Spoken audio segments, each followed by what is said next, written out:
India में landlord और tenant के बीच इतनी फाइट्स क्यों होती हैं? कभी ओनर बोलता है कल घर खाली करो, कभी टेनेंट सिक्योरिटी डिपॉजिट के लिए महीनों तक फाइट करता रहता है, कभी अग्रीमेंट होता ही नहीं। और सबसे फनी पार्ट, 90% लोग जिस कॉन्फिडेंस से रेंट लॉस पे आर्ग्यूमेंट्स करते हैं, उन्हें एक्चुअल लॉ पता ही नहीं होता।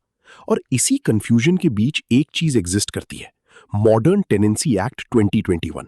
लेकिन ट्विस्ट ये है कि ये उतना सिंपल नहीं है जितना लोग समझते हैं।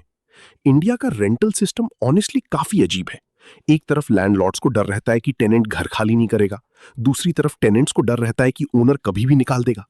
फिर आते हैं huge deposits, broker games, no written agreements, random rules like bachelors not allowed और व्हाट्सएप यूनिवर्सिटी वाले लीगल एक्सपर्ट्स। और इसी केओस को इंप्रूव करने के लिए सेंटर गवर्नमेंट एक फ्रेमवर्क लेके आई थी, मॉडर्न टेनेंसी एक्ट 2021। अब यहां पे सबसे बड़ा कंफ्यूजन शुरू होता है। बहुत लोग सोचते हैं कि 2021 का एक्ट आ गया मतलब पूरे इंडिया में सेम लॉ अप्लाई हो गया। नहीं, बिल्कुल नहीं। मॉडर्न टेनेंसी एक्ट एक्चुअली एक मॉडल लॉ है। मतलब सेंटर गवर्नमेंट ने एक टेम्पलेट दिया और स्टेट्स को बोला कि तुम इसे अडॉप्ट करो, मॉडिफाई करो, अपने हिसाब से इंप्लीमेंट करो। इसका मतलब दिल्ली के रूल्स थोड़ी डिफरेंट हो सकते हैं, महाराष्ट्र के अलग, कर्नाटका के अलग।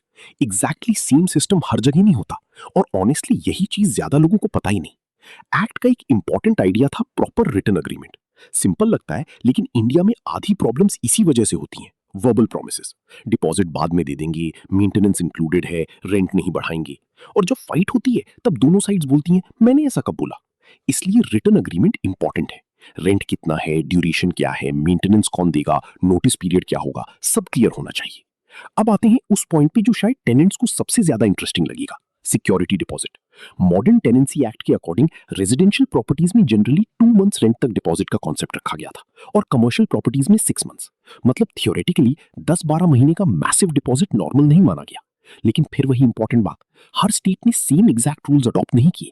और ग्राउंड रियलिटी, इंडिया की कई सिटीज में आज भी ह्यूज डिपॉजिट्स कॉमन है, स्पेशली मेट्रो सिटीज में। एक और इंपॉर्टेंट आइडिया था कि लैंडलॉर्ड रैंडमली टेनेंट को इमीडिएटली नहीं निकाल सकता। प्रॉपर नोटिस, अग्रीमेंट टर्म्स और ड्यू प्रोसेस इंपॉर्टेंट होनी चाहिए। मूवी वाला सीन नहीं होता कि ओनर आया और बोला कल सुबह तक घर खाली। लेकिन इसका मतलब ये भी नहीं है कि टेनेंट कुछ भी करे और कुछ ना हो। अगर रेंट नहीं दिया, प्रॉपर्टी डैमेज की, इलीगल सबलेटिंग की या अग्रीमेंट वायलेट किया तो ओनर भी एक्शन ले सकता है।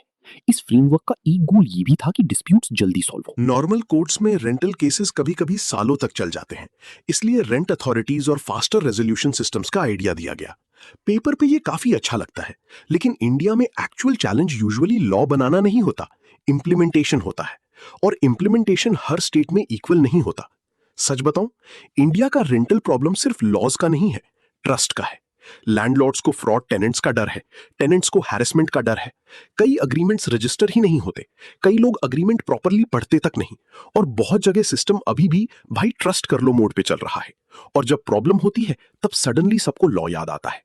तो नेक्स्ट टाइम जब कोई बोले लॉ के अकॉर्डिंग ये इलीगल है, तो पहले एक क्वेश्चन पूछना, कौन सा स्टेट, कौन सा रूल और एक्चुअल अग्रीमेंट में क्या लिखा है।